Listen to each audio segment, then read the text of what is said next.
শ্রাবন্তী দেবী তার স্বামী এবং ছেলের সঙ্গে বসবাস করত।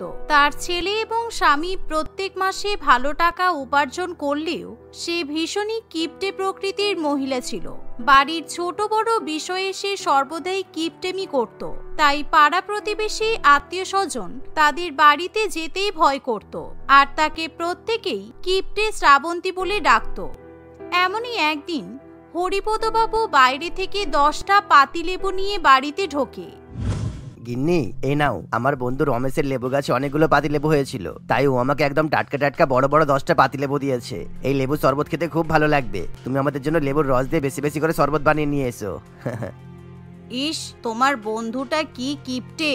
ওদের লেবু গাছে 1000 খানিক লেবু হয়েছে, কিন্তু তোমাকে মাত্র 10টা লেবু ধরিয়ে দিয়েছে।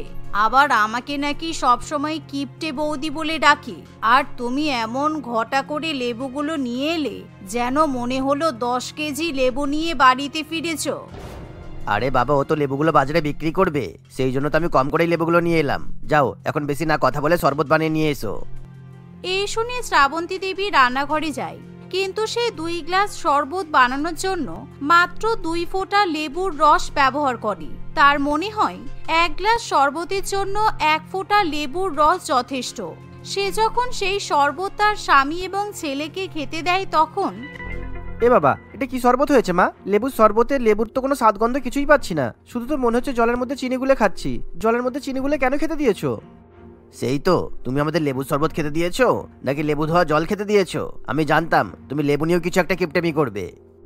আরে বাজারে এখন লেবুর দাম কত জানো? একটা লেবুর দাম 5 টাকা।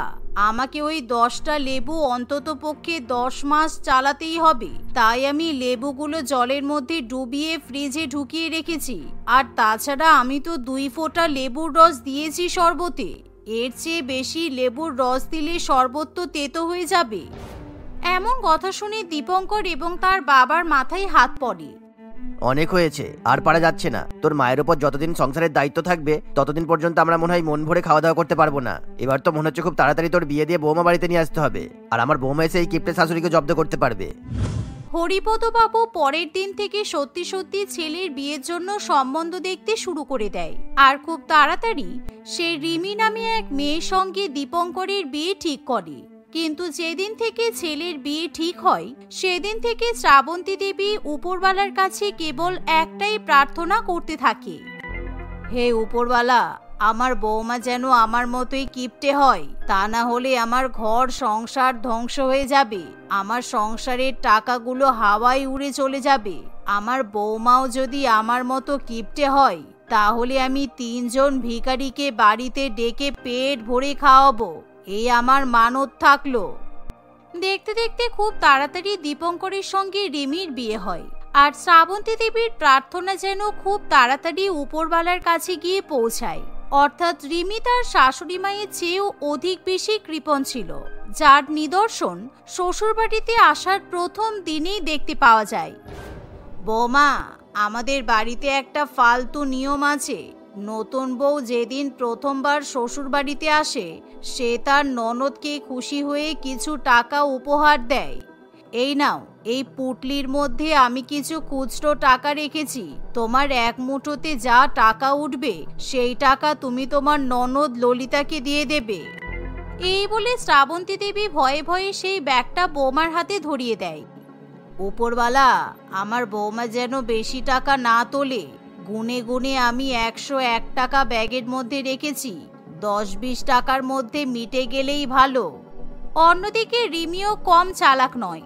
সে খুবই চালাকি করে পুটলি থেকে মাত্র একটা 1 টাকার কয়েন বার করে, যা দেখে শ্রাবন্তী দেবী খুবই খুশি হয়।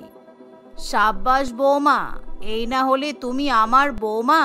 তোমাকে নিয়ে আমি খুব চিন্তায় ছিলাম, কিন্তু মুহূর্তের মধ্যেই আমার সব চিন্তা শেষ। তুমি প্রমাণ করে দিয়েছো তুমি এই বাড়ির একেবারে যোগ্য বৌমা। তুমি তোমার শাশুড়ি মায়ের 100 টাকা বাঁচিয়ে নিলে। আর এই যে ললিতা, তুই খুশি মনে বৌদির কাছ থেকে 1 টাকাটা নিয়ে নে। নতুন বৌদি দিচ্ছে, টাকাটা সামলে রাখিস। মা, তুমি এমন করছো বৌদি যেন আমাকে 1 টাকা নয়, মনে হচ্ছে 1 লক্ষ টাকা উপহার দিচ্ছে। পাশের বাড়ির পিয়ালিকে ওর নতুন বৌদি 10,000 টাকা উপহার দিয়েছিল, আর আমি সেখানে পাচ্ছি মাত্র 1 টাকা। তুমি যেরকম কিপটে, দেখে দেখে সেরকমই কিপটে বৌমা এনেছো। এই যে বৌদি, তুমি তো আমাকে একটা শাড়ি গিফট করতে পারতে। আমি মাত্র 1 টাকা নেব না। আমি কি ভিখারি নাকি বলো তো? আরে তুমি মন খারাপ করো না, কালকে তাহলে তুমি আমার সঙ্গে শপিং মলে গিয়ে পছন্দ মতো একটা শাড়ি নিয়ে নেবে। এই কথা শুনে ললিতা খুবই খুশি হলেও শ্রাবন্তী দেবী মনে মনে খুবই চিন্তায় থাকে। সে ভাবে আগামীকাল তার বৌমা হয়তো হাজার হাজার টাকা খরচা করে আসবে, কিন্তু পরের দিন এরকম কিছুই ঘটে না। শপিং মলে শাড়ি কিনতে যাওয়ার পর, আজকে আমি একটা ভালো সুযোগ পেয়েছি। বিয়ের আগে কিংবা বিয়ের পরে মা আমাকে কখনো দামি দামি শাড়ি জামা কাপড় কিছুই কিনে দেয়নি। আজকে আমি বৌদির কাছ থেকে একটা দামি শাড়ি ঝেপে নেব। এই বলে ললিতা একটা 10,000 টাকা দামি শাড়ি পছন্দ করে। বাহ, তুমি তো খুব সুন্দর শাড়ি পছন্দ করেছো। আমি যখন শাড়ি কিনতে এসেছি তাহলে আমি নিজের জন্য আর একটা শাশুড়ি মায়ের জন্য শাড়ি পছন্দ করে নিচ্ছি। এই বলে রিমি নিজের জন্য এবং শাশুড়ি মায়ের জন্য আরো 2টো শাড়ি পছন্দ করে, যার ফলে টোটাল বিল হয়ে দাঁড়ায় 30,000 টাকা। কিন্তু বিল পেমেন্ট করার সময় রিমি নাটক করতে শুরু করে। এ বাবা, সর্বনাশ হয়ে গেল। দিদি, আমি তো আমার পার্সটাই বাড়িতে ফেলে এসেছি। এ বাবা, আমার না এখন মনে পড়লো জানো, আর আমার তো ফোনেও চার্জ নেই, ফোনটা সুইচ অফ হয়ে পড়ে আছে। আমি অনলাইনেও পেমেন্ট করতে পারবো না। তুমি টাকাটা পেমেন্ট করে দাও না দিদি, আমি বাড়ি গিয়ে তোমাকে টাকাটা দিয়ে দেব। কি সাংঘাতিক মেয়ে রে বাবা, বৌদি তো মায়ের থেকেও বেশি কিপটেমি করছে। মা আমার সঙ্গে এলে অন্তত 200 টাকা দামের হলেও একটা শাড়ি কিনে দিত, কিন্তু বৌদি তো এমন চালাকি করলো, সাপও মরলো আর লাঠিও ভাঙলো না। কি মরতে যে বৌদির সঙ্গে শপিং করতে এলাম। ললিতার ভীষণ রাগ হলেও মান সম্মানের খাতিরে লোকজনের সামনে সে নিজের বৌদিকে কিছু বলতে পারে না। বাধ্য হয়ে সে শপিং মলে 30,000 টাকা পেমেন্ট করে দেয়, কিন্তু সে রাগের বশে আর কিছুতেই মায়ের বাড়িতে যেতে চায় না। সেখান থেকে সে সোজা নিজের শ্বশুর বাড়িতে চলে যায়। অন্যদিকে রিমি বাড়িতে গিয়ে ব্যাপারটা তার শাশুড়ি মাকে জানালে শ্রাবন্তী দেবী নিজের আনন্দ ধরে রাখতে পারে না। তুমি খুব ভালো কাজ করেছো বৌমা। আমি তো মনে মনে খুবই চিন্তায় ছিলাম। 3 বছর আগে আমি ললিতাকে একটা 300 টাকা দিয়ে শাড়ি কিনে দিয়েছিলাম, আজকে আবার তোমার কাছ থেকে শাড়ি ঝেপে দেওয়ার চেষ্টা করছিল। বিবাহিত ননদের পেছনে অত টাকা খরচা করার কোনো দরকার নেই। এমনিও আমার জামাই বাবা মাস গেলে 70,000 টাকা মাহিনা পায়। হ্যাঁ, সেই জন্যই তো আমি তো আপনার জন্য 10,000 টাকা দামের একটা শাড়ি এনেছি। আজকে আপনার মেয়েকে এমন শিক্ষা দিয়েছি, ও আর কোনোদিনও এই বাড়িতে এসে কখনো আপনার কাছে কিংবা আমার কাছে কোনো উপহার চাইবে না। এভাবে দেখতে দেখতে 2-1 দিন কাটে, কিন্তু দীপঙ্কর এবং তার বাবা কয়েকদিনের মধ্যেই বুঝতে পারে রিমি তার শাশুড়ি মায়ের থেকেও অধিক বেশি কৃপণ। সে সবসময় খুবই মেপে মেপে খাবার দাবার রান্না করে, কাউকে সে 1 চামচের বেশি ভাত পরিবেশন করে না।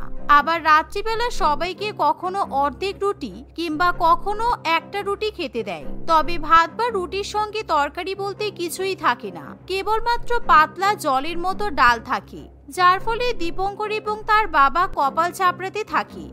তোমাদের শাশুড়ি বৌমার কিপটেমের জন্য এবার তো মনে হচ্ছে আমাদের বাড়ি ঘর ছেড়ে পালিয়ে যেতে হবে। আর কদিন পরে মনে হচ্ছে এই বাড়িতে কোনো খাবারই রান্না হবে না, আমাদেরকে ইট পাথর বালি খেয়ে দিন কাটাতে হবে।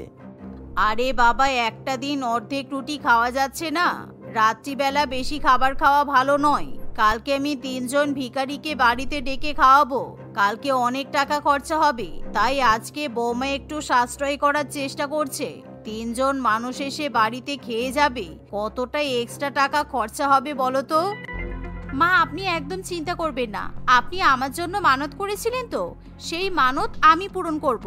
কালকে আমি খুব কম খরচে ভিখারিগুলোকে খাইয়ে দেব, আপনি শুধু দেখতে থাকুন। পরের দিন দুপুরবেলা শ্রাবন্তী দেবী 3 জন ভিখারিকে বাড়িতে ডেকে নিয়ে আসে। তারা ভাবে বড়লোক বাড়িতে এসে আজকে তারা পেট ভরে খাবার খেতে পারবে, কিন্তু এরকম একেবারেই ঘটে না। শ্রাবন্তী দেবী 3 জন ভিখারিকে উঠানে বসিয়ে কলাপাতা পেতে দেয়, আর ললিতা সেই একটা কলাপাতার উপর 1 মুঠো চাল, 1 মুঠো আটা, 1 মুঠো ডাল, একটা আলু, একটা পেঁয়াজ এবং 2টো কাঁচা লঙ্কা রেখে দেয়, যা দেখে ভিখারিগুলো একেবারে আকাশ থেকে পড়ে। কি আপনারা যে আমাদের বললেন আজকে নাকি আপনারা আমাদের পেট ভরে খাবার খাওয়াবেন, কিন্তু আপনারা এরকম কাঁচা আলু পেঁয়াজ চাল ডাল দিচ্ছেন কেন? খাবার কোথায়? আরে আমরা বলেছিলাম তোমাদেরকে পেট ভরে খাওয়াবো। আমরা একবারও বলিনি যে তোমাদেরকে আমরা রান্না বান্না করে খাবার খেতে দেব। তোমরা বাড়িতে গিয়ে ডাল ভাত রুটি সবজি রান্না করে পেট ভরে খেয়ে নেবে, তাহলেই তো হয়ে যায়। আজকে আমরা জলমুড়ি খেয়ে থাকবো, তাই আর তোমাদের জন্য গ্যাস খরচ করে রান্না বান্না করতে পারলাম না। পারলে আমাদের ক্ষমা করে দিও, কেমন? আপনারা এত কিপটে জানলে আমরা এই বাড়িতে কোনোদিনও খাবার খেতে আসতাম না। প্রথমে আপনাদের বাড়িটা দেখে মনে করেছিলাম আপনারা অনেক বড় লোক, আপনারা বরং পারলে আমাদের বাড়িতে নিমন্ত্রণ খেতে যাবেন, আমরা আপনাদের পোলাও বিরিয়ানি রান্না করে খাওয়াবো। এই বলে ভিক্ষুকগুলো রাগ করে সেখান থেকে চলে যায়। কিন্তু শাশুড়ি বৌমার কিছুই যায় আসে না। তাদের এরকম আচরণ দেখে দীপঙ্কর এবং তার বাবা একেবারে বিরক্ত হয়ে ওঠে। তারা কিছুতেই আর এরকম কৃপণতা মেনে নিতে পারে না। তাই তারা এবার শাশুড়ি বৌমাকে উচিত শিক্ষা দেবে বলে ঠিক করে। সেদিনই তারা কাউকে কিছু না বলে নিজেদের জামাকাপড় ব্যাগপত্র গুছিয়ে বাড়ি থেকে বেরিয়ে যায়। সেদিন অনেক রাত হয়ে গেলেও দীপঙ্কর এবং তার বাবা বাড়িতে ফিরে আসে না। কি ব্যাপার বলুন তো মা, আজকে ওরা এখনো পর্যন্ত অফিস থেকে ফিরে এলো না কেন? রাত 9টার মধ্যে তো ওরা বাড়ি চলে আসে। দীপঙ্করকে এতবার ফোন করছি, ও তো ফোনই ধরছে না। আমার মনে হচ্ছে ওরা নিশ্চয়ই অফিস থেকে নিমন্ত্রণ খেতে গেছে, সেই জন্য এখনো বাড়ি ফিরছে না। যাওয়ার সময় তো একটা টিফিন কৌটো নিয়ে যেতে পারতো, তাহলে নিমন্ত্রণ বাড়ি থেকে আমাদের জন্য খাবার নিয়ে আসতো। আচ্ছা যাই হোক, তুমি এক কাজ করো, আজকে ওদের ভাগের খাবারগুলো ফ্রিজে তুলে রেখে দাও। কালকে আর রান্না বান্না করবো না, ওই খাবার খেয়েই সারাদিন কাটিয়ে দেব। ঠিক এমন সময় দীপঙ্কর ফোন করে বলে, তোমাদেরকে একটা কথা বলার ছিল, আমি আর বাবার বাড়িতে থাকবো না, আমরা দুজনে মেসে থাকবো। আমরা মেসের ক্যান্টিনেই খাওয়া দাওয়া করবো, আর সেখান থেকেই অফিসে যাতায়াত করবো, বুঝেছো? এরকম কথা শুনে রিমি এবং তার শাশুড়ি মা আকাশ থেকে পড়ে। বাবু, এসব তুই কি বলছিস? ঘর বাড়ি থাকতে তোরা টাকা খরচা করে মেসে থাকতে যাবি কেন? তোদের অফিস থেকে তো আমাদের বাড়িটা খুবই কাছে, মেসে থাকার কোনো দরকার নেই বাবু। দরকার আছে মা, তোমাদের বউ শাশুড়ির কিপটেমির জ্বালায় আমরা দুজনে অতিষ্ঠ হয়ে গেছি। তাই আমরা সেখানে থাকলে শান্তিতে অন্তত পেট ভরে খাওয়া দাওয়া করতে পারবো। আর তাছাড়া এই বাড়িতে আমাদের আর থাকতে ইচ্ছে করে না। তোমরা দুজনেই এখানে থাকো, কোনো কিছু দরকার পড়লে আমাদের বলবে, আমরা নিয়ে এসে দেবো। আরে দে ফোনটা আমাকে দে। এই যে শোনো, তোমাদের কিপটে বউ শাশুড়ির জন্য প্রত্যেক মাসে 2 কেজি চাল 500 ডাল কিনে পাঠিয়ে দেবো। আশা করছি হেসে খেলে তোমাদের জীবন কেটে যাবে। এছাড়া তোমরা আমাদের কাছ থেকে 1 টাকাও পাবে না। এবার যত ইচ্ছা কিপটেমি করো। এখন রাখছি, আমরা এখন বিরিয়ানি খেতে যাব। এই বলে হরিপদ বাবু ফোন রেখে দেয়। কিন্তু রিমি এবং তার শাশুড়ি মা এবার বিপদে পড়ে। বৌমা, সর্বনাশ হয়ে গেল গো। আমরা মনে হয় বড্ড বেশি কিপটেমি করে ফেলেছি, তাই ওরা বাড়ি ছাড়তে বাধ্য হলো। লোকজন জানলে কি বলবে? সবাই তো আমাদের থুতু করবে। ওরা ওই ক্যান্টিনে থেকে ভালো মন্দ খাবার খাবে, আর আমরা শুধু ডাল ভাত খাবো। না না, এবার নিজেদেরকে শুধরে নিতে হবে, তা না হলে আমরাই তো না খেতে পেয়ে মারা যাব। এমনিও বিয়ের পর আমি অনেক রোগা হয়ে গেছি, সবসময় আমার কেমন যেন মাথা ঘুরছে। চলুন মা, আমরা ওদের কাছে ক্ষমা চেয়ে ওদেরকে বাড়িতে ফিরিয়ে নিয়ে আসি। আমরা আর কখনো এরকম কিপটেমি করব না, তা না হলে ওরা আবার আমাদেরকে ছেড়ে পালিয়ে যাবে। এই বলে রিমি এবং তার শাশুড়ি মা তখনই সেই মেসে গিয়ে পৌঁছায়। তারা হাত জোড় করে ক্ষমা চায় এবং কখনো কিপটেমি করবে না এই কথা দিয়ে আবার দীপঙ্কর এবং তার বাবাকে বাড়িতে ফিরিয়ে নিয়ে আসে। মধুমিতা রাস্তার ধারে ঠেলাগাড়িতে করে আলু পরোটা বিক্রি করে। তার কাঁধে ছিল প্রতিবন্ধী স্বামী এবং 2 মেয়ের দায়িত্ব। মধুমিতা খুব ভালো আলু পরোটা বানাতে পারত, তাই শহরের মানুষজন তার হাতের আলু পরোটা খেতে খুবই ভালোবাসত। তার বড় মেয়ে পিঙ্কি শহরের এক নামিদামি কলেজে পড়াশোনা করত, আর ছোট মেয়ে রিঙ্কি ক্লাস 7-এ পড়ত। একদিন কলেজ ছুটির পর পিঙ্কি তার বেস্ট ফ্রেন্ড লিপির সঙ্গে কোথাও একটা হেঁটে হেঁটে যাচ্ছিল। কিছুটা পথ যাওয়ার পর লিপি বলে, ওয়াও, আলু পরোটা বিক্রি হচ্ছে। এই পিঙ্কি, ওই দেখ, টেস্টি টেস্টি আলু পরোটা বিক্রি করছে। কি সুন্দর গন্ধ আসছে খাবারের। চল না, আমরা আলু পরোটা খাই।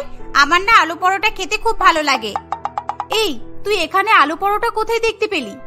আরে ওই তো অন্ধ, রাস্তার ওই ধারে দেখ। এ বাবা, এটা তো আমার মা। ইস, আজকে মায়ের জন্য আমার প্রেস্টিজ ডাউন হয়ে যাবে। দূর, এই রাস্তায় পিঙ্কির সঙ্গে আসাটাই ভুল হয়েছে। আমার মা রাস্তার ধারে আলু পরোটা বিক্রি করে জানলে লিপি আমার ব্যাপারে কি ভাববে। না, আমি কিছুতেই লিপিকে জানতে দেব না যে এটা আমার মা। কি রে, চল না, কি ভাবছিস তুই দাঁড়িয়ে দাঁড়িয়ে? এই না না, আমি আলু পরোটা খাবো না রে। দূর, খাবো না বললে হবে না, তুই চল চুপ করে। লিপি পিঙ্কির কোনো কথা শোনে না। সে জোর করে পিঙ্কির হাত টানতে টানতে মধুমিতার ঠেলা গাড়ির কাছে নিয়ে আসে। এই যে কাকিমা, আমাদের দুজনের জন্য 2 প্লেট আলু পরোটা রেডি করো। মধুমিতা তার মেয়েকে দেখে কিছু বলতে যাবে কি তার আগেই পিঙ্কি বলে ওঠে, না না আন্টি, একদম নয়, আপনি আমার জন্য আলু পরোটা বানাবেন না। আমি রাস্তার ধারের খাবার খেতে পছন্দ করি না। আমার বাবা মা জানলে খুব বকবে। রাস্তার ধারের খাবার খেলে আমার শরীর খারাপ করবে। পিঙ্কির কথা শুনে তার মা হতবাক হয়ে যায়। সে খুব ভালো করেই বুঝতে পারে যে তার মেয়ে নিজের মায়ের পরিচয় তার বন্ধুর সামনে দিতে ইচ্ছুক নয়। তাই মধুমিতা কিছু না বলে নিজের কাজ করতে থাকে। ঠিক আছে, তুমি তাহলে 1 প্লেট আলু পরোটা বানাও। পিঙ্কি, তুইও না এত ঢং করিস।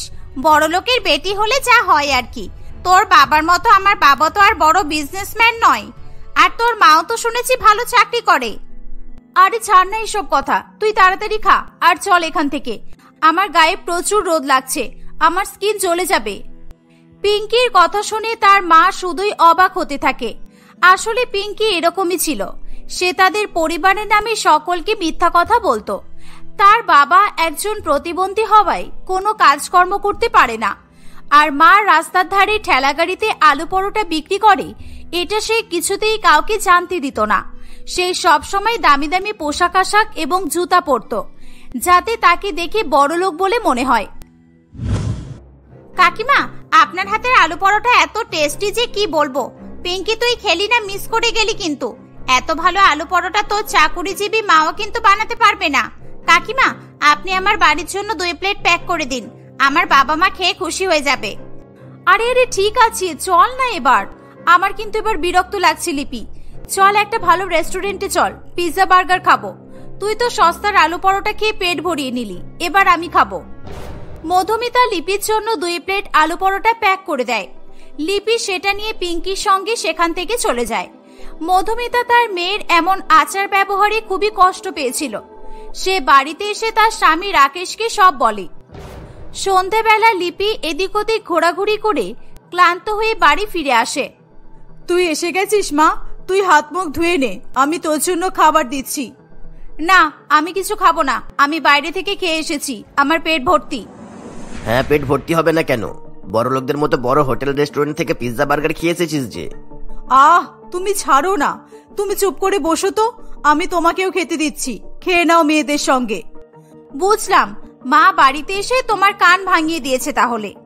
বাহ মা, তুমি তো বেশ ভালোই লাগান ভাগান করতে পারো। পিঙ্কির কথা শুনে তার বাবা খুব রেগে যায়। চুপ কর পিঙ্কি, তোকে কিছু বলা হয় না বলে তুই আমাদের মাথায় উঠে গেছিস তো। তোর মাকে আর কত অপমান করবি? হ্যাঁ, তোর মা যে আলু পরোটা বিক্রি করে এটা বলতে তোর খুব লজ্জা করে, তাই না? হ্যাঁ, লজ্জা করে। আর কাজটা লজ্জাজনকই। লজ্জা করাটা স্বাভাবিক। আমি একটা অত ভালো কলেজে পড়ি, আমার বন্ধুরা সব হাইফাই ঘরের, আর আমার মা কি করে?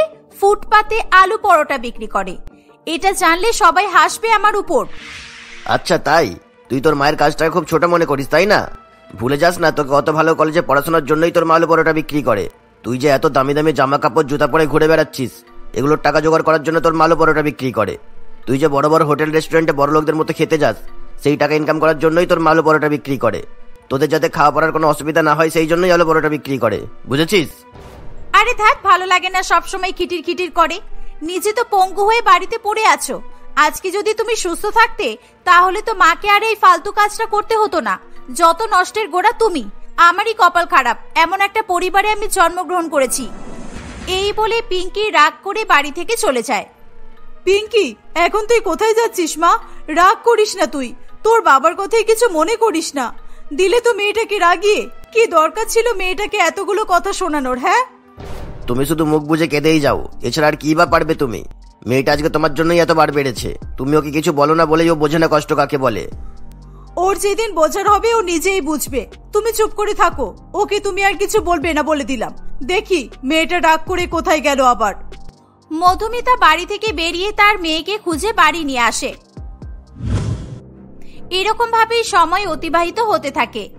একদিন মধুমিতা বাড়ি ফিরে এসে বলে, জানো পিঙ্কির বাবা, আজকে একটা বিয়ে বাড়ি থেকে অনেক বড় অর্ডার এসেছিল। আমার হাতের আলু পরোটা খেয়ে ওই বাবুটার খুব ভালো লেগেছিল, তাই ওনার মেয়ের বিয়ের মেনুতে আমার হাতের আলু পরোটা রাখবে বলে ঠিক করেছিল। কিন্তু 2000টা আলু পরোটা আমার পক্ষে একা একা বানানো সম্ভব নয়, তাই আমি না করে দিয়েছি। হ্যাঁ গিন্নি, তুমি ভালোই করেছো। তুমি আর কতই বা চাপ নেবে বলো তো? এমনিতেই সবসময় দোকানে ভিড় লেগে থাকে, সারাদিন এত খাটাখাটনি হয়, তার উপর এক্সট্রা কোনো অর্ডার নেওয়ার দরকার নেই। এমনিতেই যা ইনকাম হচ্ছে আমাদের জন্য যথেষ্ট। ঠিক তখনই সেখানে পিঙ্কি এসে বলে, মা, আমরা সামনের সপ্তাহে বন্ধুরা মিলে গোয়ায় ঘুরতে যাওয়ার প্ল্যান করেছি। গোয়া যাওয়ার জন্য 10,000 টাকা লাগবে।